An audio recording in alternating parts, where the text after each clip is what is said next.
irmãos, quero cumprimentar os irmãos com a paz do nosso Senhor e Salvador Jesus Cristo, agradecer a Deus por essa oportunidade que estamos tendo de estar aqui na casa do Senhor para ouvir a palavra do Senhor e para ouvir louvores e para que a presença de Deus possa nos ajudar na nossa caminhada, porque a caminhada, ela é difícil. Deus fala que aquele profeta que disser que há paz, não há paz. Vivemos em um mundo dominado por pessoas com pensamentos cruéis, pensamentos malignos, em todos os países do mundo, em todas as cidades. Além da nossa guerra nas hostes celestiais da maldade, que muitas vezes travamos sem notar que estamos guerreando, porque são pensamentos que vêm do inferno na nossa cabeça e acaba nos usando para que a gente consiga estragar o nosso próprio mundo e muitas vezes até olhando errado, achando que a culpa é dos outros, mas toda beleza, todo mal, toda alegria, toda tristeza, toda confusão, ela na verdade ela parte da nossa mente.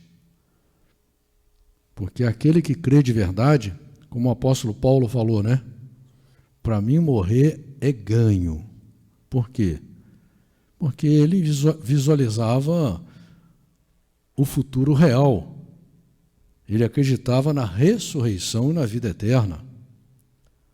O exemplo que Jesus nos deu, e nós temos muita dificuldade de acreditarmos nisso, todos nós. Nós ainda estamos buscando um Deus humano, um Deus materialista, um Deus material, ainda estamos buscando coisas materiais no reino de Deus.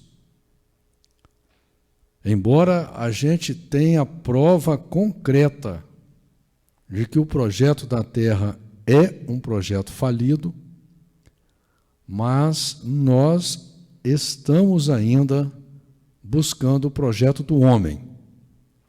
Por exemplo, lá no livro de Mateus, no capítulo 28, no versículo 19, Jesus diz assim: portanto, ide, fazei discípulos de todas as nações, batizando-os em meu nome. E lá no livro de Marcos, no capítulo 16, no capítulo 16,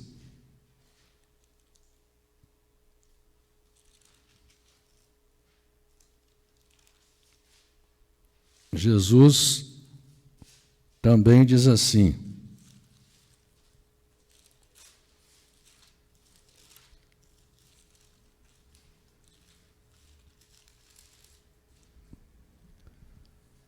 e disse-lhes, versículo 15, ide por todo o mundo, pregai o evangelho a toda criatura. Olha só que interessante. Jesus estava falando para os discípulos dele, ide por todo o mundo. Aqueles discípulos ali, aqueles poucos discípulos que estavam com Jesus, eles iam ter condição de ir por todo o mundo? Claro que não, porque essa palavra passaria para a frente, para o futuro, para os outros discípulos que iam ser formados. E diz aqui, quem crer e for batizado será salvo, mas quem não crer será condenado. E estes sinais seguirão aos que crerem. Em meu nome expulsarão demônios, falarão novas línguas. Pegarão nas serpentes, e se beberem alguma coisa mortífera, não lhes fará dano algum, e porão as mãos sobre os enfermos e os curarão. Então aqui Jesus já está deixando claro que quando você vai pregar o Evangelho também, você vai fazer isso em nome de Jesus, você vai batizar as pessoas em nome de Jesus, como diz lá no livro de Atos, no capítulo 2 em diante, né, nos vários capítulos de Atos, né, todo o batismo foi feito em nome de Jesus, e que você, através do nome de Jesus, pelo poder do nome de Jesus, você ia expulsar demônios, você ia falar em novas línguas, e nada ia poder contigo, e não pode. Agora veja bem aqui que está dizendo que estes sinais seguirão aos que crerem. Não está dizendo que seguirão os pastores, os bispos, os grandes sacerdotes, porque Deus não faz acepção de pessoas. A pessoa pode ser a pessoa mais humilde do mundo, a pessoa mais simples do mundo. Se ela quiser andar com Deus e se ela crê verdadeiramente na palavra de Deus, estes sinais seguirão ela. Deus estará com ela. E veja bem que aqui no livro de Lucas, no capítulo 24, no versículo 46, no versículo 45, diz assim: então abriu-lhes o entendimento para compreenderem as Escrituras. Isso é importante, isso aqui, irmãos, porque aqui, né, os discípulos estavam com Jesus, ouvindo a palavra de Jesus, mas aí não estavam compreendendo aquilo que ele falava. E aí diz aqui que Jesus abriu o entendimento deles. Por isso que muitas vezes, quando você tem dúvida na palavra, tem dúvida na atitude que você quer tomar, muitas vezes nós estamos magoados, muitas vezes estamos feridos, muitas vezes estamos ansiosos, muitas vezes a nossa autoestima está muito baixa, e nós, ao invés de buscarmos a Deus, pedir o entendimento a Deus, nós buscamos no nosso próprio pensamento, na nossa própria força, uma solução, né? Ou buscamos no homem. Por isso que muitas vezes o homem leva as pessoas cativas, porque ao invés de pedir para abrir o entendimento a Deus, ele vai atrás dos livrinhos, das revistinhas, das tradições e doutrinas humanas, vai atrás de um homem. E aqui diz no versículo 46, e disse-lhes: assim está escrito, e assim convinha que o Cristo padecesse, e ao terceiro dia ressuscitasse dentre os mortos, e em seu nome se pregasse o arrependimento e a remissão dos pecados em todas as nações, começando por Jerusalém. Ou seja, o que o discípulo tem que pregar? Ele prega o arrependimento. A Bíblia foi feita para isso, a igreja foi feita para isso.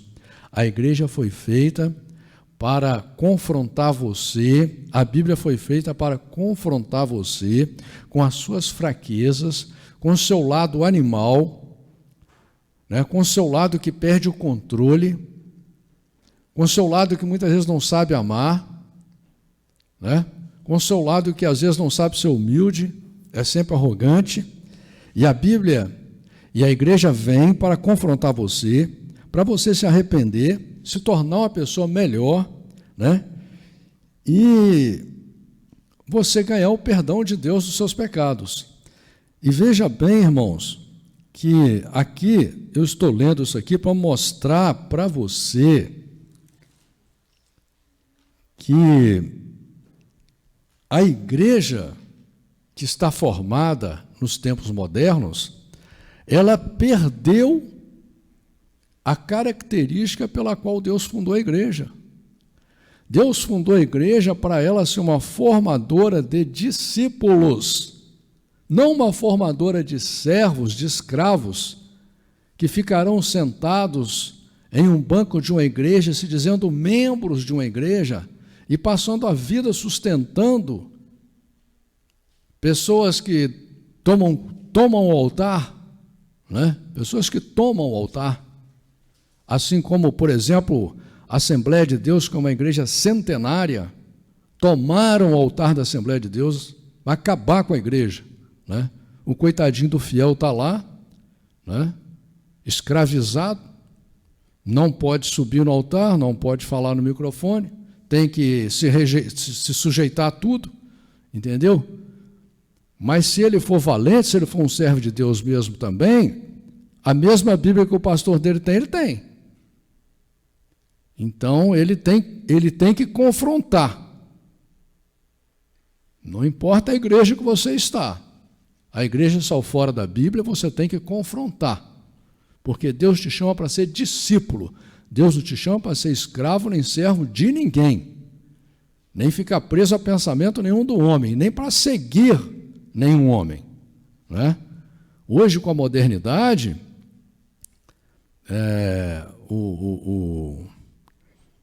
a propaganda, né? A propaganda, ela entrou na igreja com muita força e está com isso destruindo a igreja.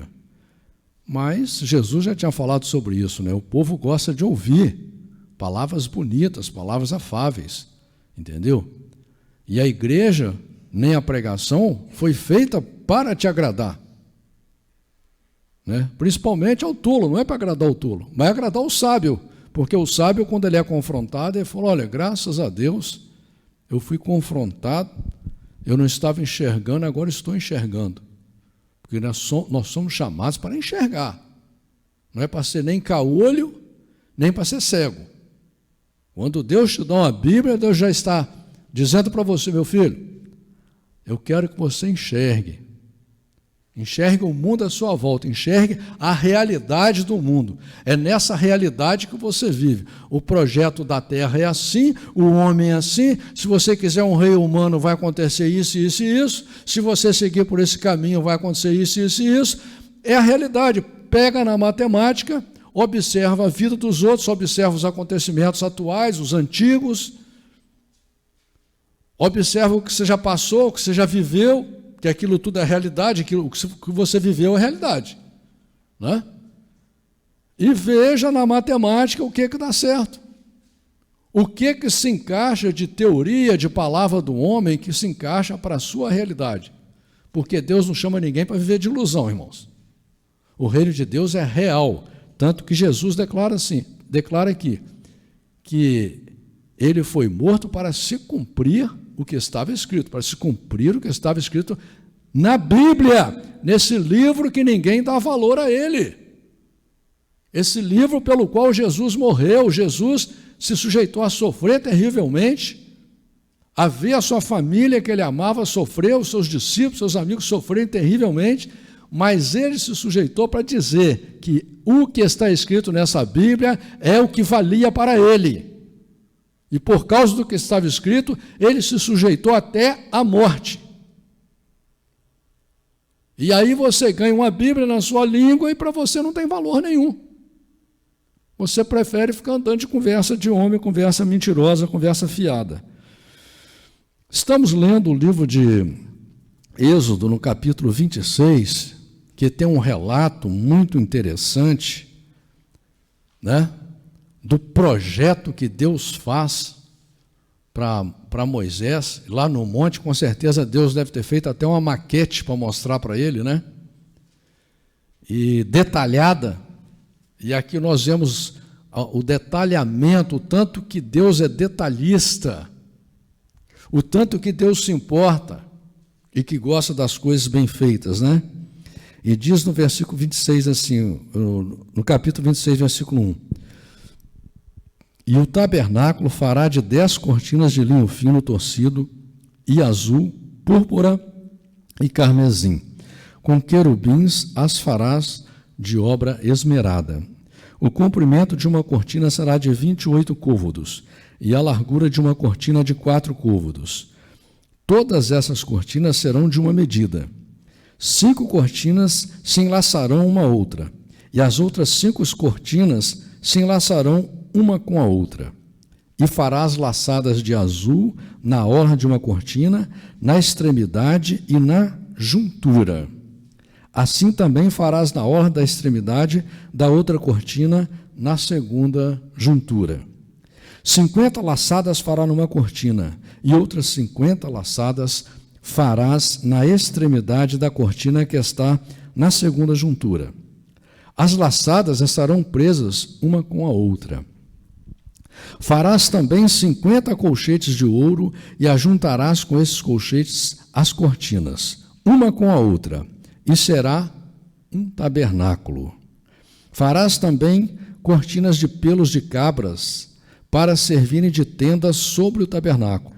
11 cortinas farás. O comprimento de uma cortina será de 30 côvados, e a largura da mesma cortina de 4 côvados. Estas 11 cortinas serão da mesma medida. Acredito que côvado tem mais ou menos 50 centímetros. E juntarás 5 dessas cortinas à parte, e as outras 6 cortinas também à parte, e dobrarás a sexta cortina à frente da tenda. E farás 50 laçadas na borda de uma cortina, na extremidade, na juntura, e outras 50 laçadas na borda da outra cortina, na segunda juntura. Farás também 50 colchetes de cobre, e colocarás os colchetes nas laçadas, e assim ajuntarás a tenda para que seja uma. E a parte que sobrar das cortinas da tenda, a saber, a metade da cortina que sobrar, penderá de sobra às costas do tabernáculo. E um côvado de um lado e outro côvado do outro lado, que sobrará no comprimento das cortinas da tenda, penderá de sobra aos lados do tabernáculo, de um e de outro lado, para cobri-lo. E farás também à tenda uma coberta de peles de carneiro, tintas de vermelho e outra coberta de peles de texugo em cima. Você vai ver uma referência no livro de Êxodo, capítulo 25, versículo 5, e Ezequiel, capítulo 16, versículo 10. Farás também as tábuas para o tabernáculo de madeira de acácia, que serão postas verticalmente. O comprimento de uma tábua será de 10 côvados, e a largura de cada tábua será de 1,5 côvado. 2 encaixes terá cada tábua, travados um com o outro. Assim farás com todas as tábuas do tabernáculo. E farás as tábuas para o tabernáculo assim: 20 tábuas para o lado meridional. Farás também 40 bases de prata debaixo das 20 tábuas, 2 bases debaixo de uma tábua para os seus 2 encaixes, e 2 bases de debaixo da outra tábua para os seus 2 encaixes. Também haverá 20 tábuas ao outro lado do tabernáculo, para o lado norte, com as suas 40 bases de prata, 2 bases debaixo de uma tábua e 2 bases debaixo de outra tábua. E ao lado do tabernáculo, para o ocidente, farás 6 tábuas. Farás também 2 tábuas para os cantos do tabernáculo de ambos os lados, e por baixo se ajuntarão, e também em cima deles se ajuntarão numa argola. Assim se fará com as 2 tábuas. Ambas serão por tábuas para os 2 cantos. Assim serão as 8 tábuas com as suas bases de prata, 16 bases, 2 bases debaixo de uma tábua e 2 bases debaixo da outra tábua. Farás também 5 travessas de madeira de acácia para as 2 tábuas de um lado do tabernáculo, e 5 travessas para as tábuas do outro lado do tabernáculo, como também 5 travessas para as tábuas do outro lado do tabernáculo, de ambos os lados para o ocidente. E a travessa central estará no meio das tábuas, passando de uma extremidade até a outra. E cobrirás de ouro as tábuas, e fará de ouro as suas argolas, para passar por elas as travessas. Também as travessas as cobrirá de ouro. Então levantarás o tabernáculo conforme ao modelo que te foi mostrado no monte. Entenda bem que aqui Deus está explicando certinho, detalhadamente, e ainda está lembrando Moisés que é para ele fazer exatamente conforme o modelo talvez a maquete ou um projeto desenhado, né, que Deus fez para ele ver todos os detalhes. Versículo 31. Depois farás um véu de azul e púrpura e carmesim e de linho fino torcido, com querubins de obra-prima se fará. Você vai ver uma referência aqui, lá no livro de Êxodo, capítulo 36, versículo 35, Levíticos, capítulo 16, versículo 2, 2 Crônicas, capítulo 3, versículo 14, Mateus, capítulo 27, versículo 51, Hebreus, capítulo 9, versículo 2 e 3. E colocá-lo-ás sobre 4 colunas de madeira de acácia, cobertas de ouro, seus cochetes serão de ouro, sobre 4 bases de prata. Pendurarás o véu debaixo dos cochetes e porás a arca do testemunho ali dentro do véu. E este véu vos fará separação entre o santuário e o lugar santíssimo. E porás a coberta do propiciatório sobre a arca do testemunho no lugar santíssimo. E a mesa porás fora do véu, e o candelabro defronte da mesa, ao lado do tabernáculo para o sul. Mas a mesa porás ao lado do norte. Farás também para a porta da tenda uma cortina de azul e púrpura e carmesim de linho fino torcido de obra de bordador. E farás para esta cortina 5 colunas de madeira de acácia e as cobrirá de ouro, seus cochetes serão de ouro, e far-lhe-ás de fundição 5 bases de cobre. Irmãos, aqui é interessante essa descrição, que no tabernáculo tinha o santuário, onde o sacerdote fazia os sacrifícios e tudo, e tinha o Santíssimo, onde estava a arca do testemunho, e ali o sacerdote só podia entrar uma vez por ano, e só ele podia entrar, o sumo sacerdote. E é interessante esse relato, sabe por quê? Porque lá no livro de Mateus, no capítulo 27, vamos dar uma olhada lá no livro de Mateus.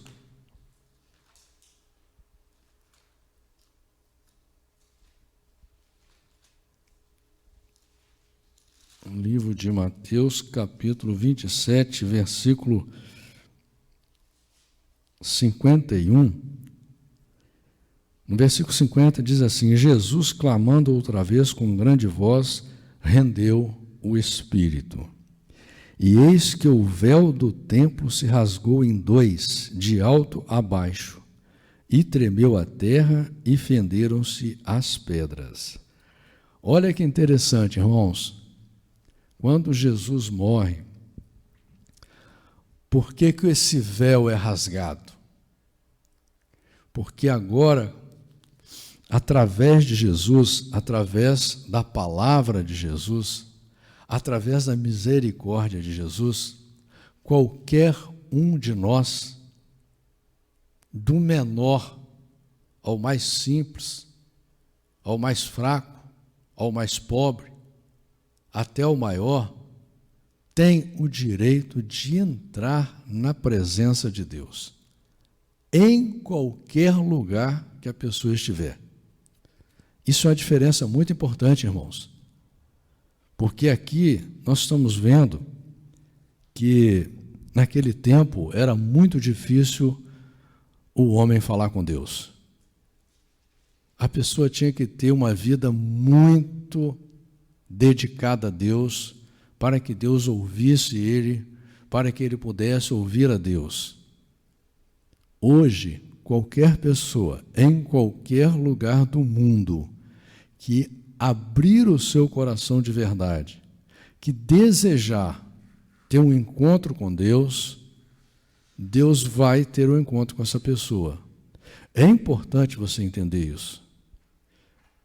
É importante você entender o sacrifício de Jesus na cruz do Calvário. O que mudou? Entendeu?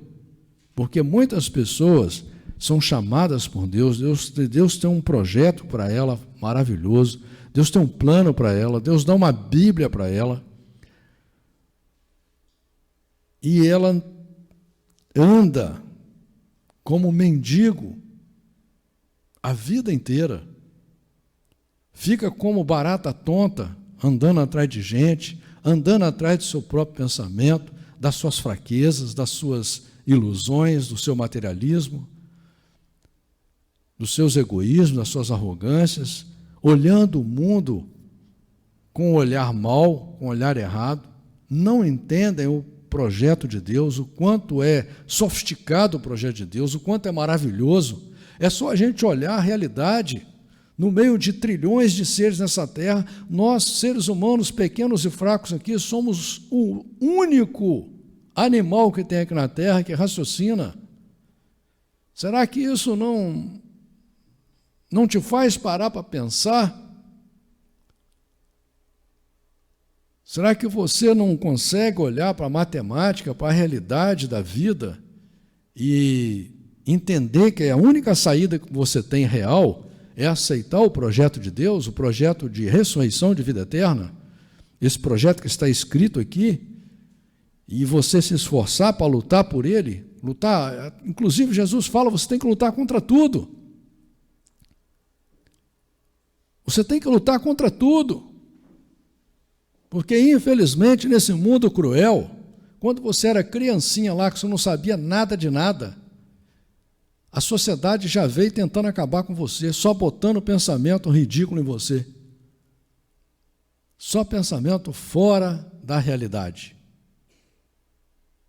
Inclusive, muitos coitados, tolos, acabam se deixando levar pela maldade, destroem a vida de muitas pessoas e destroem suas próprias vidas.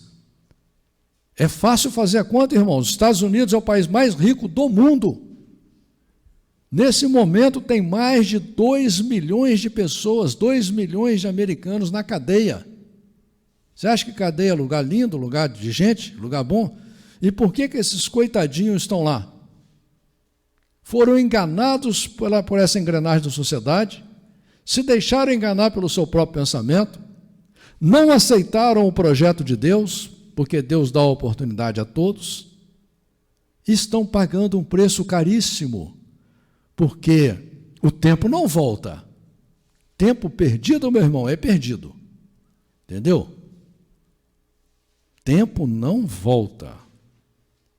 Você viveu mal, acabou, não tem como você voltar lá atrás para você, não, agora eu vou consertar, eu vivi mal, vivi uma semana mal, vivi um ano mal. Por isso que Jesus falou, o fardo dele é leve, o jugo dele é suave, entendeu? Devemos seguir a Jesus, devemos buscar a Jesus, devemos lutar todos os dias contra nós mesmos para entregar o nosso coração para Deus de verdade, não com conversa fiada, nem com conto da carochinha, porque o reino de Deus não tem nada com isso não, irmão. Deus não é culpado pelo que o homem faz na igreja, Deus não é culpado pelo que o homem faz com a Bíblia, Deus não é culpado pelo que o homem faz com a religião ou com o nome dele. Muitas pessoas querem culpar a Deus. Né? Relacionamento com Deus é individual e é através da Bíblia que você vai ter um relacionamento honesto, sincero com Deus. E essa luta é muito grande, irmãos, não é uma luta simples, não.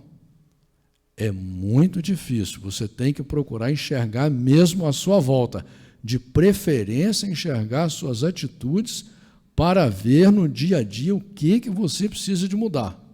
Amém, irmãos?